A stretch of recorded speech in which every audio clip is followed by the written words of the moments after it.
So I'm going to show you a couple of ways that you can detect the pitch of your samples, more specifically drum samples.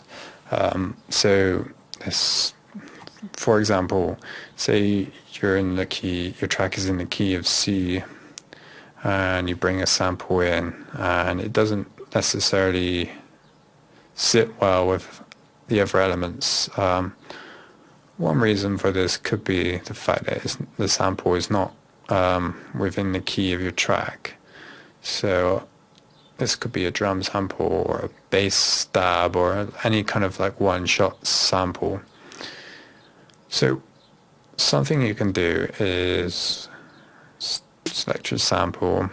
So I'm going to use this snare, right click, open in audio editor. So there's in Edison.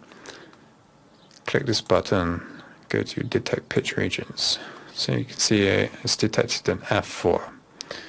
So Edison is not always correct when it's doing this, but it's kind of a good guideline as to what pitch it actually is. Sometimes if you bring a sample in, it will be sort of chopped into multiple regions and it will detect different pitches. So this can kind of be confusing. But in this case, it's just detected the one. So let's just check that is correct. So let's bring it into the channel rack, assign it to a mixer track. Oh yeah, and make sure we've got a note going on there. So what we're using for this is Span. It's a handy little analysis tool. So if you don't have it, download it. It is free. Go in here, click edit, or it says type, click that. Usually by default it's I think RT average, but click the AVG average here. So what that'll do is it will slow down the sort of refresh rate, I think, of the visual analysis. So here we can see these two bumps. This one's at F3, so this is the fundamental frequency, and this one being it by E to F, E to F, which would be the first harmonic. So in this case, Edison was right, and it's detected the pitch as F.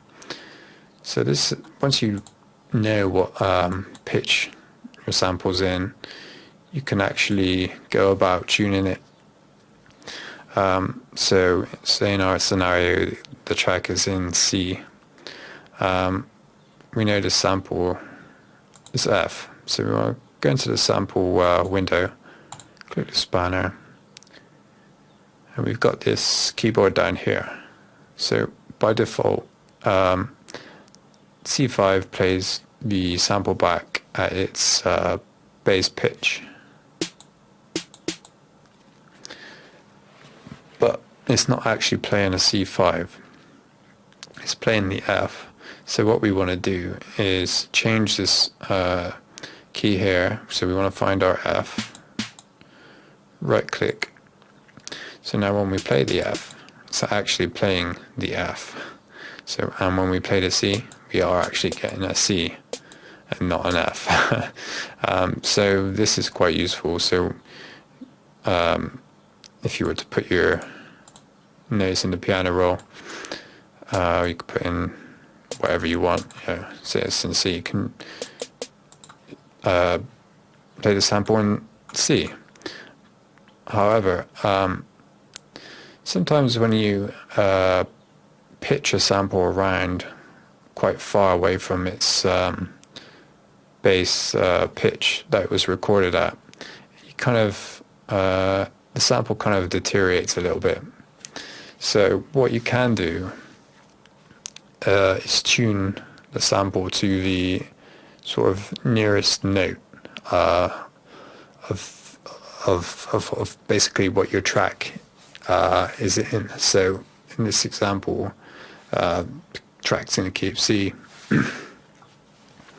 We know F, the sample is in F. So instead of tuning it all the way down to C, which is 1, 2, 3, 4, 5 semitones, we could just tune it up 2 semitones to G, G being the fifth of C,